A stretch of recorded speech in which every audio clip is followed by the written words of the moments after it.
નમસ્કાર મિત્રો, Jhalkari TV channel ઉપર આપ સૌનું સ્વાગત છે. મિત્રો, ડૉક્ટર બાબા સાહેબ આંબેડકરનું જીવન અને એના કાર્ય એટલા મહાન છે કે કોઈ પણ વ્યક્તિને ઈચ્છા થાય કે હું ડૉક્ટર બાબા સાહેબ આંબેડકર બનું, પરંતુ ડૉક્ટર બાબા સાહેબ આંબેડકર બનવું આસાન નથી. દુનિયામાં ડૉક્ટર બાબા સાહેબ આંબેડકરનું સ્થાન કોઈ ના લઈ શકે. ખરેખર ડૉક્ટર બાબા સાહેબ પ્રત્યે આપણને સાચી શ્રદ્ધા હોય, વિશ્વાસ હોય, તો આપણે એના અનુયાયી બની શકીએ, આપણે એના ફોલોઅર બની શકીએ. પણ ડૉક્ટર બાબા સાહેબ આંબેડકર તો કોઈ ના બની શકે. એક તમારી નજર સામે જે પિક્ચરમાં દેખાય છે ને, સલીના જેટલી, આ સેલિના જેટલી છે ભારતીય અભિનેત્રી છે અને ફિલ્મ અભિનેત્રી. એમને એક સવાલ જવાબમાં એ ડૉક્ટર બાબા સાહેબ બનવાની વાત જે કરે છે, તો ઘણા એ વિડીયો આપણે જોઈએ તો ઘણા લોકોને પ્રેરણા મળે કે ડૉક્ટર બાબા સાહેબ આંબેડકર ખરેખર એ ફિલ્મ અભિનેત્રી છે, પણ છતાં એ ડૉક્ટર બાબા સાહેબ આંબેડકર પ્રત્યે કેટલી એના શ્રદ્ધા હશે. તો ઘણા લોકોને એ વિડીયો ગમે, પરંતુ એમણે જે સવાલ જવાબ કર્યા ને એ આપણે જોશું. અને એ ડૉક્ટર બાબા સાહેબ આંબેડકર બનવું સહેલું નથી. ડૉક્ટર બાબા સાહેબના આપણે અનુયાયી બની શકીએ અને એ ફોલોઅર બની શકીએ. એટલે એ વિડીયો જોઈને, તો નાનો એવો વિડીયો છે, સોશિયલ મીડિયામાં જોયો તો મને એમ થયું કે ચાલો આ નાની એવી વિડીયો ક્લિપ છે, પણ એમાંથી આપણે ઘણું શીખવા મળશે. તો એ આજે ફિલ્મ અભિનેત્રીનો ફોટો છે તમારી સામે. તો એનો જન્મ છે ને 24 નવેમ્બર 1981 થયો. એક ભારતીય અભિનેત્રી છે અને સૌંદર્ય સ્પર્ધામાં એક ટાઇટલ હોલ્ડર છે. ખાસ કરીને હિન્દી સિનેમામાં એ કામ કરે છે. ને તેમને ફેમિના મિસ ઇન્ડિયા 2001નો ખિતાબ જીત્યો હતો. મિસ યુનિવર્સમાં એ 2001માં ચોથી રનરઅપ રહી હતી. એટલે કે મિસ ફેમિના મિસ ઇન્ડિયા તો હતી, પરંતુ મિસ યુનિવર્સિટીમાં પણ એ 2001માં ચોથી રનરઅપ બની હતી. તો એ જ્યારે મિસ ફેમિના મિસ ઇન્ડિયા બની ને, ત્યારે એને સવાલ જવાબ જે પૂછે ને, એ ભારતીય ક્રિકેટરના ભૂતપૂર્વ પ્રખ્યાત કપ્તાન સૌરવ ગાંગુલી એને સવાલ પૂછે છે. તો એ સવાલ શું પૂછે છે અને શું જવાબ આપે છે એ આપણે સાંભળીએ તો મજા આવશે. આપણી સાથે ભારતીય કેપ્ટન શ્રી સૌરવ ગાંગુલી છે. શુભ સાંજ સલીના. પ્રશ્ન એ છે કે જો તમે ફરીથી જન્મ લેશો તો તમે શું બનવા માંગો છો અને શા માટે? હું એક એવા માણસ તરીકે જન્મીશ જેમની હું ખૂબ પ્રશંસા કરું છું, અને તે બીજું કોઈ નહીં પણ ડોક્ટર ભીમરાવ આંબેડકર છે. તમે વિચારતા હશો કે આવું કેમ છે? કારણ કે હું તેમના વિશાળ અભ્યાસ અને કાયદાકીય ફિલસૂફી, તેમનું શિક્ષણ, તેમના સામાજિક સુધારાઓ માટે, અને તેમણે કેવી રીતે ભારતની જાતિ વ્યવસ્થા નાબૂદ કરી અને ભારતનું બંધારણ લખનાર માણસ બન્યા. કાશ મેં ભારતનું બંધારણ બનાવ્યું હોત અને લોકો મને દર વખતે યાદ રાખત જેમ તેઓ તેમના માટે યાદ કરે છે. આભાર. તો આ તમે સવાલ જવાબ જોયો ને, એના ઉપરથી એ સવાલ જવાબમાં જે હતું ને કે ભાઈ એ મિસ ઇન્ડિયા ફેમિના બની ત્યારે એને સૌરવ ગાંગુલી સવાલ પૂછે છે અને એ જવાબ એમ કે હું ડૉક્ટર બાબા સાહેબ આંબેડકર બનવા ઈચ્છું છું. એટલે મને એમ કે ભારતના બંધારણ હું લખું ને એવી રીતે મને લોકો યાદ કરે. બહુ આપણને ગમે જ આ, પરંતુ ડૉક્ટર બાબા સાહેબ આંબેડકર બનવું આસાન નથી. તેમણે સહન કરેલા જે અન્યાય, અત્યાચાર અને એમણે કરેલો જે સંઘર્ષ છે ને, એ દુનિયામાં કોઈ ન કરી શકે. ઇમ્પોસિબલ કહેવાય ને, અશક્ય. એ ટાઈપનો એમનો સંઘર્ષ અને અન્યાય, અત્યાચાર એમણે જે સહન કર્યા છે. દુનિયામાં બહુ ઓછા લોકો છે એ એમની એનાથી ભાગનું પણ થોડું ઘણું પણ 10% પણ અન્યાય અત્યાચાર ન સહન કરી શકે, એટલા એમણે સંઘર્ષ કરેલો છે. ત્યારે ડોક્ટર બાબા સાહેબ આંબેડકર ત્યારે એ બની શક્યા ને, આટલો બધો સંઘર્ષ કર્યો. સલીના જેટલી એ ડોક્ટર બાબા સાહેબ આંબેડકરનું નામ તો લીધું, પરંતુ કદાચ તે ડોક્ટર બાબા સાહેબ આંબેડકરના જીવન વિશે પૂરી જાણકારી હશે કે નહીં તે આપણને ખબર નથી, આપણે જાણતા નથી. પરંતુ એ વાત તો ચોક્કસ છે કે ડોક્ટર બાબા સાહેબ આંબેડકરનું સ્થાન બીજું કોઈ ના લઈ શકે. આપણે તેના અનુયાયી ફોલોઅર બની શકીએ. શું આપણે એ જે વિડીયો આપણે જોયો તો ક્લિપ જોઈએ તો શું સલીના જેટલી છે એ બાબા સાહેબની વિચારધારા અપનાવીને તેનું આચરણ કરતી હશે ખરી? આપણને આ ખબર નથી. આ એક મનમાં સવાલ ઉભો થાય, બરોબર ને? ડોક્ટર બાબા સાહેબ આંબેડકર જયારે સ્કૂલમાં એ નાના બાળક હતા ને, ભીમરાવ, ત્યારે સ્કૂલમાં ભણવા ગયા ને, તો એ બાલ ભીમરાવને શાળામાં ક્લાસની બહાર બેસીને ભણવું પડતું, અથવા તો ખૂણામાં એક બાજુ જુદું બેસવું પડતું. કારણ કે હિન્દુ ધર્મમાં જે શૂદ્ર વર્ણના લોકોને ભણવાનો અધિકાર નહોતો ને, તો બાબા સાહેબને આ શિક્ષકોમાં જે વ્યવસ્થા અથવા અંગ્રેજોના કારણે માનો કે શિક્ષણ મળ્યું, તો અંગ્રેજો આવ્યા એ પહેલા તો શિક્ષણ લેવાનો અધિકાર જ નહોતો. તો અંગ્રેજોના કારણે શરૂ થયું, પણ છતાં અંગ્રેજોનું શાસન હતું તો પણ એમને આ શિક્ષકો તૈયાર નહોતા ભણાવવા માટે, અને એમને ક્લાસની બહાર અથવા તો ખૂણામાં બેસીને ભણવું પડતું હતું. આવું કોઈ સંઘર્ષ કરી શકે? વિચાર તો કરો. બધા બાળકો શાળામાં નળ હોય કે કોઠી હોય પાણીની, એમાંથી પાણી પી શકે, પણ ભીમરાવ ન પી શકે. વિચાર તો કરો. પાણી પીવાની છૂટ નહોતી. ક્યારેક તો ભીમરાવને તરસ્યા રહેવું પડતું હતું જેટલો સમય રહે.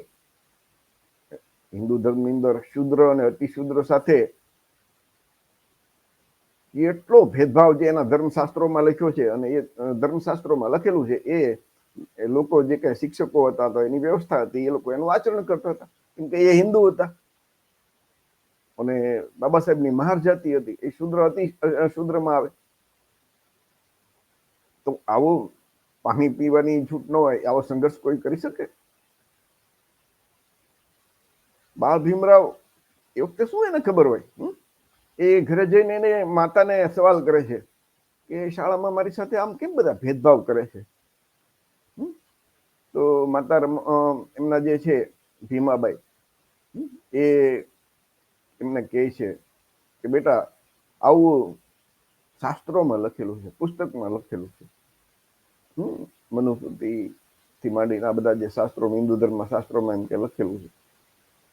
તો એ બાળ ભીમરાવ કહે છે માતાને કે ભવિષ્યમાં જો મને પુસ્તક લખવાની તક મળશે ને તો હું કોઈની સાથે ભેદભાવ નહીં કરું. અને ખરેખર જયારે ડોક્ટર બાબા સાહેબ આંબેડકર, એ ભીમરાવ મોટા બનીને જયારે એ ડોક્ટર બાબા સાહેબ આંબેડકર બને છે, અને જયારે એમને બંધારણ લખવાની જવાબદારી મળે છે, અને એ પુસ્તક જે ભારતમાં એમ કહીને કે આજે દેશ ભારતના બંધારણથી ચાલે છે, અને ખાસ કરીને કોળી સહિત ઓબીસી, એસસી, એસટી સમાજના જે બંધારણીય હક અધિકારનો જે દસ્તાવેજ કહેવાય, એ બંધારણ લખવાની જયારે બાબા સાહેબને તક મળી, ત્યારે એમાં કોઈની સાથે ભેદભાવ નથી કર્યો. એમણે જે જીવનભર ભેદભાવ સહન કર્યા ને, પણ બાબા સાહેબે બંધારણમાં એક પણ જાતિ, ધર્મ કે કોઈની સાથે ક્યાંય ભેદભાવની તમને એક લાઈન પણ નહીં જોવા મળે. વિચાર તો કરો. તો એ નાનપણમાં જે માતાને કીધું ને કે હું મને તક મળશે ને તો હું ક્યારેય કોઈની સાથે ભેદભાવ નહીં કરું, અને ખરેખર એ બંધારણ લખીને બાબા સાહેબે સાબિત કર્યું. વિચાર તો કરો. બાળપણમાંથી પણ મોટા થયા પછી તો આ બધું એનો સંઘર્ષ કરવો પડ્યો. તો એ સંઘર્ષ જાહેર જગ્યામાં કે પાણીની ટાંકી હોય કે તળાવ હોય, એમાં અસ્પૃશ્ય દલિતોને પાણી પીવાનો અધિકાર નહોતો. વિચાર કરજો. ગામનું તળાવ હોય તો કૂતરા, બિલાડા, પશુ, પંખી પાણી પી શકે, પણ માણસ ન પી શકે. વિચાર તો કરો. એ કેવી ધર્મ વ્યવસ્થા! આ તો કેવો ધર્મ! એની ગંભીરતા, એ જે અન્યાય છે ને એ સહન કરો, એની ગંભીરતા તમારે લેવી હોય ને તો આપણે એ જગ્યાએ મૂકવું જોઈએ કે મને ખૂબ તરસ લાગી છે, રહેવાતું નથી, અને તળાવ છે પણ મને એમાં પાણી પીવાનો હક નથી, કે કૂવો છે તો મને પાણીમાં પીવાનો હક નથી. તો આપણી કેવી દશા થાય! એ જ્યારે આપણે એ પોતાની જાતને ત્યાં મૂકીએ ને ત્યારે આપણને એ હિન્દુ ધર્મ શું છે, અને હિન્દુ ધર્મના જે કહેવાતા માંધાતા લોકો છે એમણે કેવા ધર્મના નામે ઈશ્વરના નામે અત્યાચાર અને અન્યાય કર્યા છે એની આપણને અહેસાસ થાય, અનુભવ થાય. આજે મહારાષ્ટ્રમાં મહાડ સત્યાગ્રહ છે ને એનું એક ચિત્ર છે. આ કોઈ કાલ્પનિક વાર્તા નથી. 20 માર્ચ 1927માં એમણે સત્યાગ્રહ કરેલો. એમાં કેટલાય દલિતોને ટૂંકમાં બધાને માર પણ ખાવો પડ્યો હતો. અને ત્યાર પછી અંગ્રેજોએ એ જાહેરનામું પાડી અને જાહેર જગ્યા ઉપર એ હક અને અધિકાર આપ્યો કે દલિતો પણ પાણી પી શકે, પાણી ભરી શકે. આ બાબા સાહેબનો સંઘર્ષ હતો. આવો સંઘર્ષ કોઈ કરી શકે? એ નાનપણમાં જયારે અભ્યાસ કરતા તો એના પિતાજી રામજી દાદા સકનાલ એ બારગામ નોકરી કરતા હતા, તો એક વખત ત્યાં એને જવાનું થયું. તો રેલવે સ્ટેશને ઉતર્યા પછી ત્યાં કોઈ લેવા આવ્યું નહીં અને એ બાળકો સાથે બાળ ભીમરાવ એના ભાઈઓ બહેનો સાથે ત્યાં હતા. તો ગાડાવાળાની યારે નક્કી કર્યું, તો વિચાર કરજો કે બાળ ભીમરાવને રેલવે સ્ટેશનથી એના પિતાના ઘરે બળદગાડાવાળા એ જાતિના આધારે ના પાડી દીધી કે ન લઈ જાવ. અંતે નક્કી કર્યું તો એમ કીધું ભાઈ એ તારે ચલાવવું પડશે, હું ગાડું નીચે ચાલીશ. અને એ ગાડાવાળો છે એ નીચે જાયેલો અને ભીમરાવ છે એ ચલાવતા ચલાવતા ગાડું અને આવી રીતે એને ગાડામાંથી ઉતારી દીધા. પછી અંતે ચાલીને જવું પડ્યું. વિચાર કરજો આ તે કઈ હદ સુધીનો અન્યાય. ભણ્યા ગણ્યા બેરિસ્ટર બન્યા, કાયદા મંત્રી બન્યા, પછી તો કારે હતી, બંગલો હતો. પરંતુ આજે બાળપણમાં કે જુવાનીમાં કે એ બધા જે અન્યાય અત્યાચાર જે સહન કર્યા છે એ કોણ કરી શકે? આવા સહન કોણ સંઘર્ષ કરી શકે? બાળ ભીમરાવ ના વાળ કાપવાની જે માનો કે ગામમાં વાણંદ હોય તો એ ના પાડી દેતો. ઘણી વખત એવું થાય ને આપણને એમ કે ભાઈ તો વાણંદને કે આવું કઈ જ્ઞાન હોય નહીં, પણ વાણંદ તો શું કરતો હતો કે હિન્દુ ધર્મની અંદર જે વ્યવસ્થા હતી એનું એ પાલન કરતો હતો ને. વાણંદને કે એવું તો ન હોય ને કે હું એ પોતાનું ઘરની વ્યવસ્થા નહોતી કરી, પરંતુ એ હિન્દુ ધર્મનો એક ભાગ હતો. તો આ જે વિચારધારા છે આ એ કોની છે? તો એ બ્રાહ્મણ હિન્દુ ધર્મની. કે બ્રાહ્મણ હિન્દુ ધર્મે એ વ્યવસ્થા કરી હતી એટલે એ વાણંદ વાળ કાપવાની ના પાડે. અને એ સમયમાં તો માનો કે વાળ કાપાયો તો એને સવર્ણો મારે અથવા તો એનો ધંધો બંધ કરાવી દે કે તું કેમ આમ કાપે. આજની તારીખે આજના જમાનામાં 2025માં ની સાલ ચાલે છે ને, પણ અત્યારે પણ આવું તમને જોવા મળે છે ગામડામાં, અમુક ગામડાની અંદર. તો એ હિન્દુ તરીકે એને સંસ્કાર મળ્યા છે. વાણંદ છે એ ભેંસના વાળ કાપ્યા છે, પણ માણસના વિચાર તો કરો. આ સંઘર્ષ કોઈ કરી શકે? આવો કોઈ સહન કરી શકે? હાઈસ્કૂલમાં ભણવા ગયા તો ત્યાં પણ એની સાથે ખૂબ ભેદભાવ કરવામાં આવ્યો. એને સંસ્કૃત શીખવાડવાની ના પાડી દીધી, કેમ કે અછૂતને હું સંસ્કૃત નહીં શીખવાડવું એનો શિક્ષક એમ કે વિચાર કરતો. જર્મનીમાં જઈને સંસ્કૃત ભણ્યા એવું આપણે વાંચવા મળે છે. વિદેશમાં અભ્યાસ કરવા ગયા તો વિદેશમાં તો આવી જાતિવાદ નહોતો, પરંતુ આર્થિક રીતે તો સદ્ધર નહોતા ને બાબા સાહેબ. તો વિદેશમાં ભણવા ગયા તો ક્યારેક એમને એક બ્રેડ ખાઈને જીવન જીવવું પડતું. વિચાર કરતો આખો દિવસમાં એક બ્રેડનો ટુકડો ખાઈ લે અને એ એવી રીતે જીવન જીવતા હતા. એ લંડનમાં, અમેરિકામાં, કોલંબિયા યુનિવર્સિટીમાં બધે ભણ્યા. વિચાર કરજો આવા દિવસ એને ગુજારતા હતા. એ ભારતમાં જયારે એમના પત્ની આ ડોક્ટર બાબા સાહેબ વિદેશમાં ભણવા ગયા તો ત્યાં એને આવી સંઘર્ષ કરવો પડતો. અને ભારતમાં એમના પત્ની માતા રમાબાઈ, એમણે બાબા સાહેબ કરતા કદાચ વધારે સહન કરવું પડ્યું એવું આપણે વિચારી શકીએ. કે એક સ્ત્રીના 4 બાળકો મરી જાય અને એના પતિ આવી ન શકે અથવા તો એને એ સાચવી ન શકે પૈસાના કારણે, આર્થિક તંગીના કારણે. એ બાળકોને એ મરી જાય તો ઓઢાડવા કફન ન હોય એની પાસે. આવા દુઃખ માતા રમાબાઈએ સહન કર્યા. તો બાબા સાહેબ આંબેડકર બન્યા એની પાછળનું કારણ માતા રમાબાઈનો સંઘર્ષ. જો માતાબાઈ રમાબાઈ એ જો એમના પત્ની એમણે આ સંઘર્ષ ન કર્યો હોત તો બાબા સાહેબ ના બની શક્યા હોત. છાણા થાપતા, પૈસા માટે થઈને ભૂખ્યા રહેવાનું થાય, 4 બાળકો ગુમાયા, વિચાર તો કરો. ભણી ગણીને વિદેશથી આવ્યા, વડોદરા નોકરી કરવા ગયા તો વિચાર તો કરો, ભણી ગણ અધિકારી બનીને ત્યાં ગયા તો એક પ્યુન છે એને એ ફાઇલ આપવાની એમ હાથવાત ન આપીએ કે ઘા કરીને આપે, ક્યાંય વડોદરા રહેવા મકાન ન મળ્યું, વિચાર તો કરો. પારસીની એક લોજમાં મળ્યું અંતે, પણ ખબર પડી ત્યાંથી કાઢ્યા બધા. આપણે એ આભાર માનીએ વડોદરા વાસીનો. ઘણી વખત છે ને આપણા એ નેગેટિવ પોઈન્ટ ને પોઝિટિવ કેવી રીતે લઈ શકીએ કે માનો કે વડોદરામાં એ વખતે 5-10 ઘરે એવા 5 થી 10 ઘર હોત કે બાબા સાહેબને નોકરી કરવા માટે સરસ મજાનું મકાન આપી દીધું હોત, એને સારો વ્યવહાર કરતા હોત અને બાબા સાહેબને કદાચ લાંબો સમય ત્યાં નોકરી કરવી પડી હોત વડોદરા, તો બાબા સાહેબ જે આજે કામ કરીને ગયા છે ને એમનું જે કાર્ય કદાચ ન કરી શક્યા હોત. અને એ ડોક્ટર બાબા સાહેબ આંબેડકર પણ એ વડોદરા વાસીઓનો આભાર એ સમયના કે ત્યાં એક પણ વ્યક્તિ એવી ન મળે કે જેમને બાબા સાહેબને મકાન આપ્યું.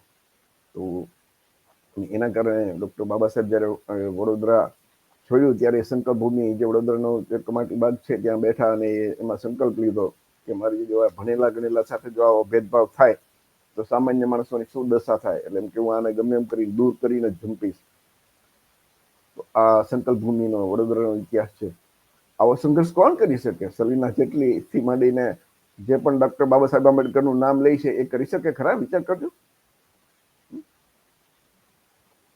ડોક્ટર બાબા સાહેબ આંબેડકરના 3 ગુરુ, એમને 3 ગુરુ માન્યા હતા. તથાગત ગૌતમ બુદ્ધ, સંત કબીર સાહેબ, રાષ્ટ્રપિતા જ્યોતિબા ફૂલે.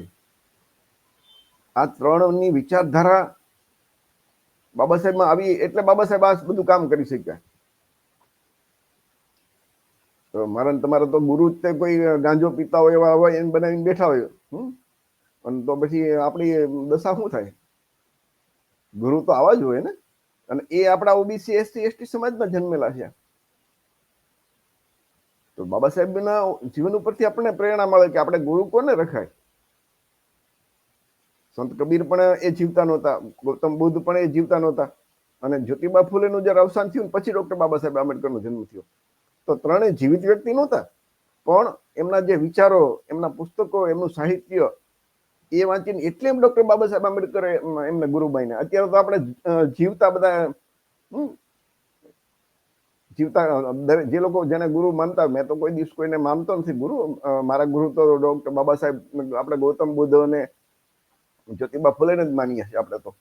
પરંતુ જે માનતા હોય એ વિચારે કે આપણે ગુરુ બાબા સાહેબે માન્યા એને જ મનાય ને.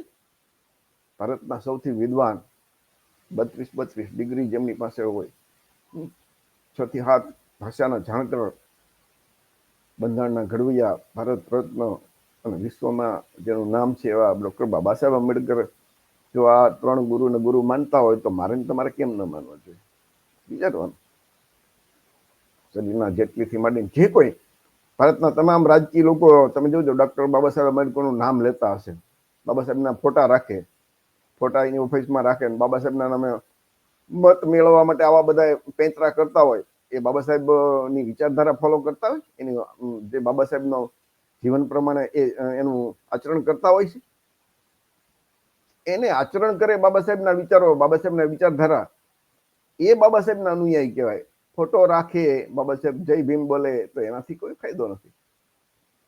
ડોક્ટર બાબા સાહેબ આંબેડકર આ મહામાનવ છે, એમને ગુરુ માન્યા. તો આપણે ગૌતમ બુદ્ધ, સંત કબીર, જ્યોતિબા ફૂલે, ડોક્ટર બાબા સાહેબ આંબેડકર, પેરિયાર રામાસ્વામી, સાહુજી મહારાજ, છત્રપતિ શિવાજી મહારાજ, સમ્રાટ અશોક, આ બધા મહામાનવને આપણે ફોલો કરીએ, એમના અનુયાયી બનીએ તો આપણો ઉદ્ધાર થાય. તો આપણે તો શું કરીએ? આ બધા મહામાનવને માનવાને બદલે બ્રાહ્મણ વાણિયા, ઓલા બ્રાહ્મણો પંડિતો જે કાલ્પનિક પૌરાણિક કથા લખી નાખીને, અને એ પૌરાણિક કથાના કાલ્પનિક પાત્રો ને આપણે જો ગુરુ માનીએ, એમની વિચારધારા માનીએ, તો આપણે ઉદ્ધાર ક્યાંથી થાય? ડોક્ટર બાબા સાહેબ આંબેડકર બનવું સલીના જેટલી કે બરોબર સારું લાગે, પણ એ ડોક્ટર બાબા સાહેબ આંબેડકર બનો તો કોઈ બની તો ન શકે, પણ એના અનુયાયી થવું ને એ સાચી વાત છે અને સારી વાત છે. અનુયાયી તો બનીને દેખાડીએ. આ ખાસ કરીને બાબા સાહેબ નું આખું જીવન ને કાર્ય તમે જુઓ ને, તો એના ઉપરથી આપણને કેટલી બધી પ્રેરણા મળે. તો એને વિચારધારાનું આપણે આચરણ કરવું પડે. અને આ હિન્દુ ધર્મની અંદર છે બ્રાહ્મણ ધર્મ, જેને આપણે બ્રાહ્મણ ધર્મ કહી શકીએ, એની અંદર જે કંઈ અન્યાય ને અત્યાચાર ધર્મ અને ઈશ્વરના નામે બ્રાહ્મણ પંડિતોએ હિન્દુ ધર્મના શાસ્ત્રોમાં લખી નાખ્યું. અને એક નહીં, તમામ શાસ્ત્રોમાં તમે જો ભેદભાવની વાતો લખી છે. ડોક્ટર બાબા સાહેબ આંબેડકરનું પુસ્તક છે ને, જે ભારત સરકાર અને ગુજરાત સરકારે ગુજરાતીમાં પ્રકાશિત કર્યું છે, હિન્દુ ધર્મનું તત્વજ્ઞાન. આખા પુસ્તકની અંદર બધું એને પૂરેપૂરું, પછી રીડલ, હિન્દુ ધર્મના કુટ પ્રશ્નો, રેડલ્સ ઇન હિન્દુઝમ, હિન્દુ ધર્મ કે કુટ પ્રશ્નો, હિન્દુ ધર્મનું તત્વજ્ઞાન છે ને, એ પુસ્તક ગુજરાતીમાં જો આપણી ભારત સરકારની વેબસાઇટ ઉપર પણ તમને મળશે જોવા. આખા પુસ્તક છે મોટું જબર, પણ એક વાક્યમાં એનો સાર લખ્યો છે કે હિન્દુ ધર્મનું તત્વજ્ઞાન એ છે કે એ ફક્ત બ્રાહ્મણો માટે સ્વર્ગ સમાન છે ને શૂદ્રો માટે નરક સમાન છે. એટલે કે જે સ્વર્ગ ને નરકની આપણે કલ્પના કરીએ ને, એ મીન્સ કે બ્રાહ્મણો માટે જ છે એ બધા હિન્દુ ધર્મના ગ્રંથો કે હિન્દુ ધર્મ, આપણા માટે છે જ નહીં. અને ભારતના સૌથી વિદ્વાન, એટલા બધા ભણેલા બંધારણના ઘડવૈયા બાબા સાહેબ આંબેડકર જયારે આ વાત કહેતા હોય તો મારી તમારી શું હેસિયત? આપણે બાબા સાહેબ કરતા વધારે હોશિયાર તો નથી, કે નથી બુદ્ધિશાળી, કે નથી આપણી પાસે એટલી જ્ઞાન, કે નથી એટલી બધી ડિગ્રી. એટલે બાબા સાહેબ આંબેડકર બીજું કોઈ ના બની શકે. ડોક્ટર બાબા સાહેબ આંબેડકર બનવું સહેલું નથી. આપણે એના અનુયાયી બનીએ ને તોય પણ ઘણું.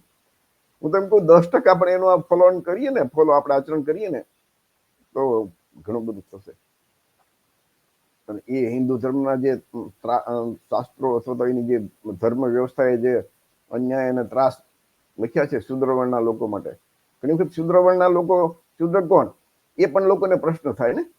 તો શૂદ્ર એટલે કે જે બ્રાહ્મણ, ક્ષત્રિય કે વૈશ્ય નથી તેવા હિન્દુ.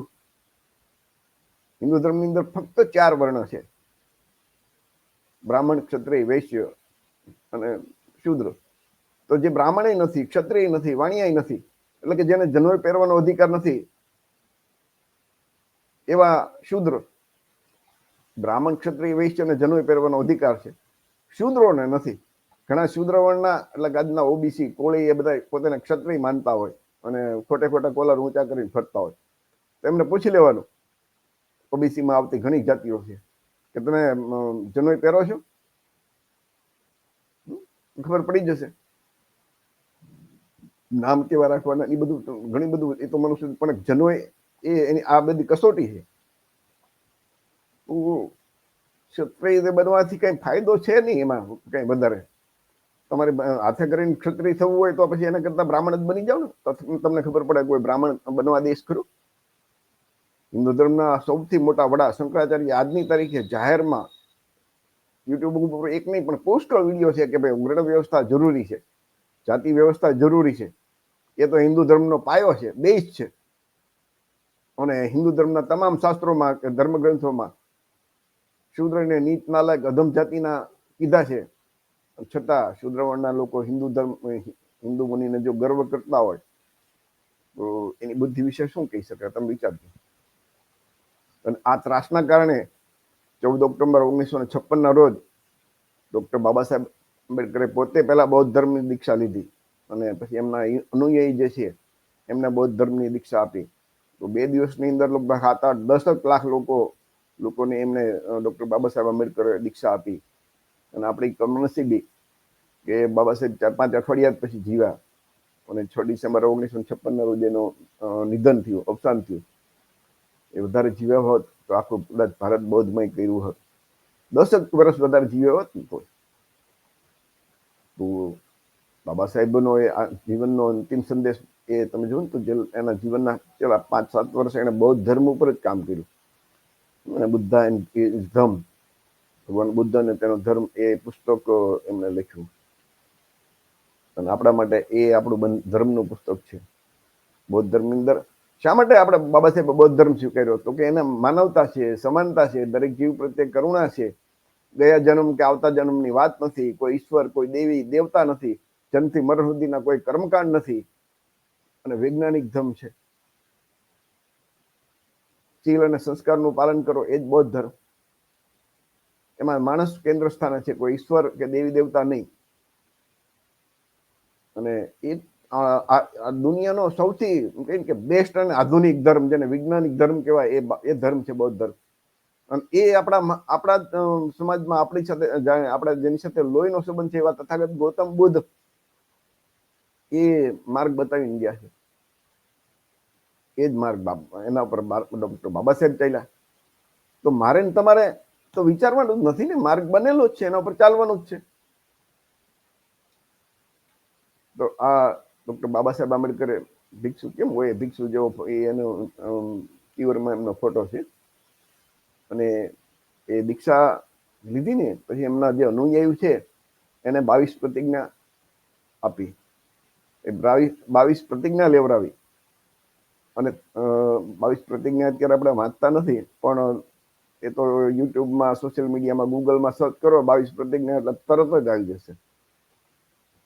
તો જે ડોક્ટર બાબા સાહેબ આંબેડકરના અનુયાયી હશે ને, સાચા અનુયાયી, ખાલી બાબા સાહેબ નું નામ લે કે જય ભીમ બોલે ને એવા ઢોંગ કરે એવા નહીં, પણ જે સાચા અનુયાયી હશે ને એ 22 પ્રતિજ્ઞાનું પાલન કરતા હશે.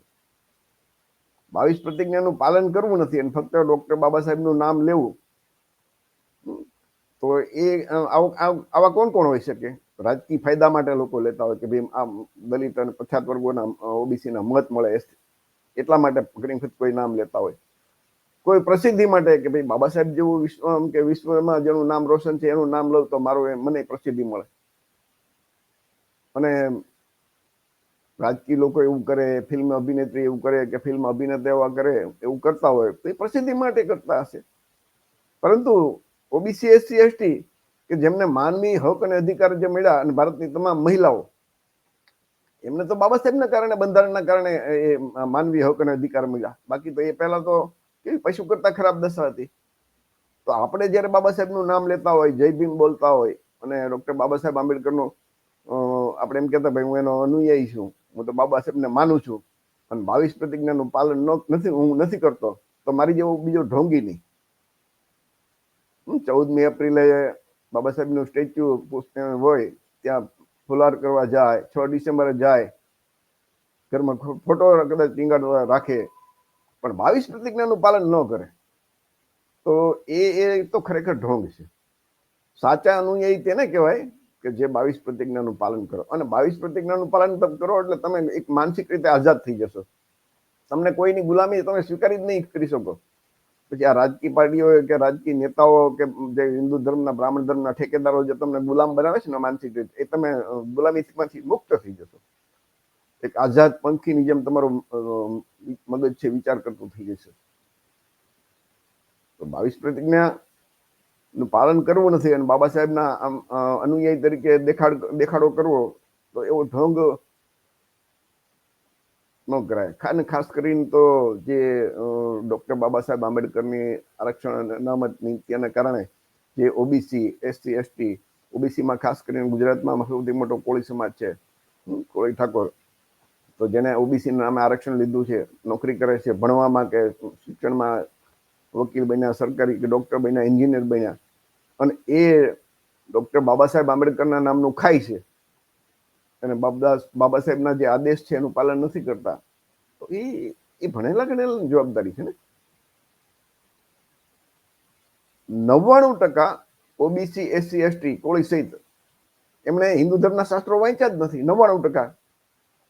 99% લોકોએ તો વેદ નહીં જોયા હોય, ફક્ત વોટ્સએપમાં ને ટીવીમાં રામાયણ ને મહાભારતની જે વોટ્સએપ યુનિવર્સિટીમાં જોયું હોય ને બસ એકલી એની વાતો. અને આ જે હિન્દુ ધર્મના ઠેકેદારો જે કાલ્પનિક બધી વાતો કરે, દાદા ને દીદી ને બાબા ને, ધર્મના નામે જે ધંધો ચલાવે ને બોલે નવું ખોટું ખોટું બોલીને લોકોને જે ફસાવે એમાં ફસાઈ ગયેલા છે બધા.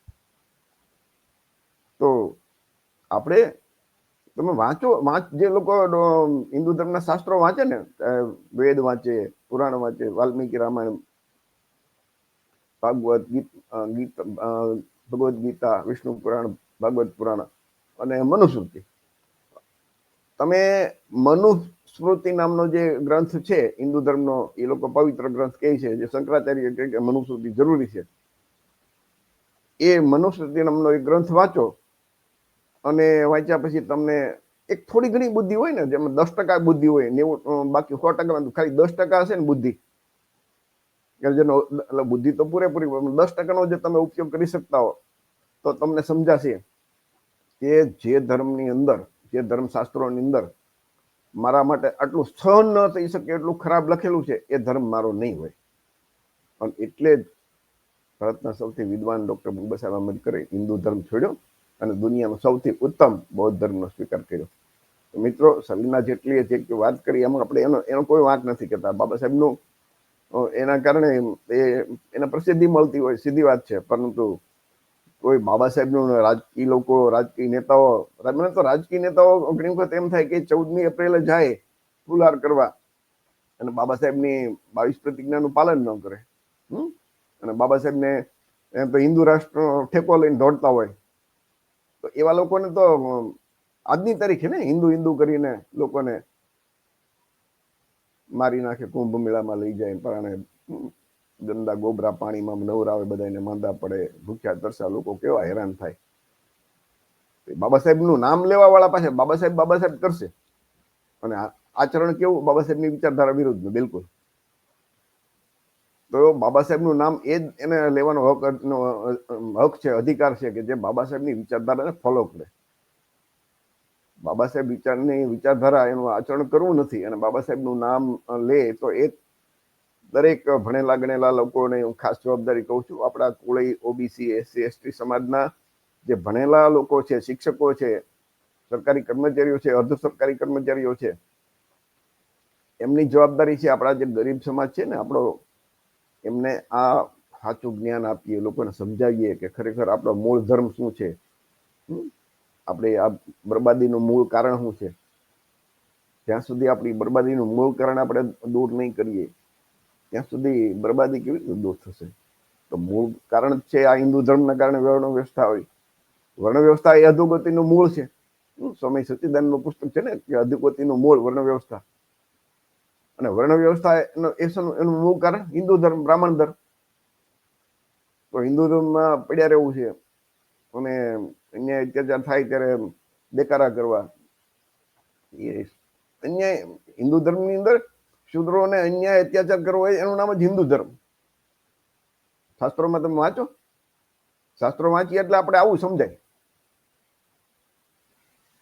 તો ભણેલા ગણેલા લોકો સમજે, વિચારે. આજે બાબા સાહેબ આંબેડકરની અનામત ને આરક્ષણ નીતિના કારણે જેને નોકરી કરે છે સરકારી, અને એ કુંભ મેળામાં નાવા જાય, તો એ કેટલું શરમજનક કહેવાય, વિચાર તો કરો. તો ફરીથી મિત્રો, આ એક નાની એવી ક્લિપ ઉપરથી આવો વિચાર આવ્યો કે આપણા સમાજને આમાંથી પ્રેરણા મળશે. સલીના જેટલીનો પણ આભાર માનીએ કે એમને બાબા સાહેબનું નામ લીધું. ફરીથી આ કાર્યક્રમ વધારે નહીં કરતા, દરેક મિત્રોને વિનંતી કે તમારા મિત્રોને, તમારા કુટુંબમાં બધા દેખાડજો અને આમાંથી જે કંઈ પ્રેરણા મળે એ પ્રેરણા લેજો. તમે વિચારજો, ચિંતન કરજો અને યોગ્ય લાગે તો માનજો. હું કહું એટલે માની નહીં લેતા. તર્ક કરો, તર્કશીલ બનો. કોઈ પણ કે એટલે માની લેવાની જરૂર નથી. ગૌતમ બુદ્ધે કીધું ને કે અપદીપો ભવ, તમારો દીપક તમે જ ખુદ બનો. દુનિયામાં કોઈ કે માનવાની જરૂર નથી. તર્કશીલ બનો અને તમને એમ લાગે કે ના યોગ્ય છે તો માનજો. કાર્યક્રમ આપણે પૂરો કરીએ છીએ. જય ભીમ, જય સંવિધાન, નમો બુદ્ધાય.